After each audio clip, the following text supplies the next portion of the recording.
Halo, apa kabar kalian? Perkenalkan, nama aku Vanessa. Aku sharing tentang menu makanan harian yang aku masak untuk anak aku dan keluarga aku. Dan jika kalian merasa terbantu dengan ide masakan harian aku, jangan lupa di like, comment, share, dan subscribe ya. Hari ini aku bikin rawon. Jujur ini aku baru pertama kali bikin rawon.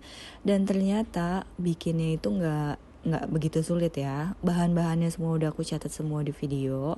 Kalau kalian merasa ini terlalu cepat, bisa di pause ya. Nah, untuk daging sengkelnya ini aku rebus dulu.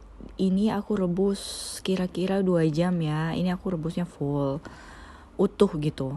Tapi kalau misalnya kalian mau empuk lebih cepat, kalian bisa potong kecil-kecil dulu ya. Dan ini aku rebusnya full gini karena aku pikir sama aja. Ternyata pada saat aku icipin masih agak keras sedikit sengkelnya. Sekarang aku prepare dulu bumbunya. Nah, ini untuk kluweknya. Aku kasih lihat ke kalian kluwek yang kurang bagus tuh kayak gini ya.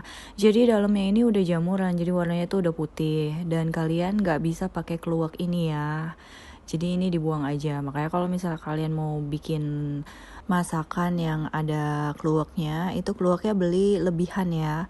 Nah, ini kalau misalnya kalian udah keprek kayak gini keluaknya, kalian icip dulu sedikit. Kalau misalnya rasanya pahit, jangan dipakai. Nah, ini aku udah icipin.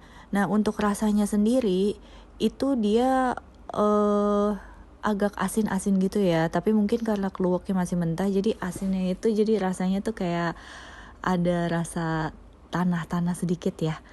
Jadi kurang enak di mulut. Cuman memang harus diicipin supaya kita nggak dapet keluak yang pahit. Nah, ini tinggal dikeluarin aja keluaknya, dikorek aja pakai sendok kayak begini ya. Keluaknya ini aku rendam di air panas dulu ya, biar dia agak empukan sedikit baru bisa aku ulek.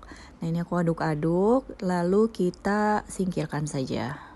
Nah, ini untuk kemiri, jinten, bawang putih, bawang merah, jahe, dan juga kunyitnya ini dihaluskan semua ya. Kalau misalnya kalian punya blender untuk menghaluskan bumbu itu lebih bagus lagi, lebih menghemat waktu. Tapi untuk aku nggak punya, jadi ini aku ulek aja.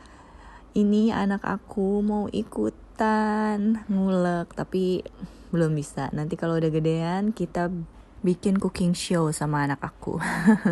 Ini aku ulek yang kering-keringnya dulu, baru nanti yang basah-basahnya kayak bawang-bawangan dan jahe dan kunyit ini aku ulek belakangan.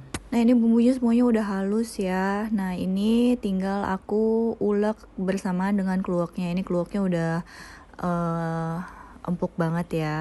Dan aku memutuskan untuk airnya ini aku nggak pakai ya. Kalau kalian mau pakai itu terserah kalian ya, pilihan orang masing-masing berbeda-beda. Tapi kalau aku lebih pilih untuk isiannya aja yang aku ulek dan aku pakai untuk rawonnya. Boleh dipakai, boleh enggak, asal jangan diminum karena itu bukan kopi ya, hehe. Nah, bumbunya udah halus semua, sekarang tinggal kita beralih ke daging. Ini dagingnya aku udah rebus selama 2 jaman ya. Ini sebenarnya udah mateng, setengah empuk, tapi ternyata kalau direbus gede kayak gini itu hasilnya nggak bakal terlalu empuk kalau dibandingin kita potong kecil-kecil di awal ya. Ini dipotong kecil-kecil aja, bite size, tergantung selera kalian kayak gimana. Kalau aku lebih suka bite size kayak gini biar nyuapin ke anak lebih gampang. Nah, ini aku udah masukin lagi ke air bekas rebusannya ini ya. Ini tinggal ditambahin aja airnya kalau menyusut.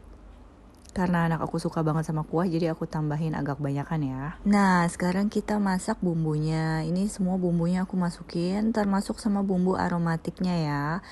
Ini dioseng-oseng sampai bumbunya matang. Ini aku langsung cepetin aja ya, biar kalian gak bosen. Nah, ini kalau misalnya warnanya udah berubah kayak gini, tinggal kita masukin aja ke kaldu sapi yang udah kita masak tadi.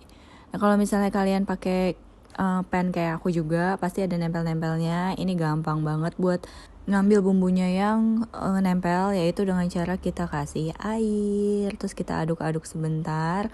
Nah, setelah itu pasti bumbunya langsung ikut airnya masuk ke dalam kaldunya. Kalau udah, tinggal diaduk-aduk aja sampai bumbunya merata. Kalau kalian mau bumbuin, boleh kayak garam, gula, kaldu bubuk dan sebagainya di sini boleh. Tapi aku memilih untuk nanti aja pada saat aku udah rebus sekitar 1 jam atau 1,5 jam setelah mau disajikan ya. Jadi ini aku kasih 1 sendok makan kaldu bubuk. Dan maaf sekali, entah kenapa kameranya memutuskan untuk berhenti di tengah-tengah. Pada saat aku lagi kasih garam, gula, dan merica. Di sini aku kasih garam sekitar 2 sendok teh, gula 1 sendok teh, dan juga merica secukupnya ya, diicip dan sesuaikan rasa. Kalau misalnya memang rasanya udah pas, tinggal disajikan dan dimakan bersamaan dengan kecambah. Itu kecambahnya aku rebus dulu ya sebentar ya, di blanch gitu. Juga jangan lupa cabenya dan jeruk nipis, daun bawang dan bawang goreng. Nikmat banget. Sekian ide menu harian dari aku. Jangan lupa di like, comment, share, dan subscribe jika kalian merasa terbantu. Jangan lupa di recook, stay safe and healthy. Lots of love from Vanessa.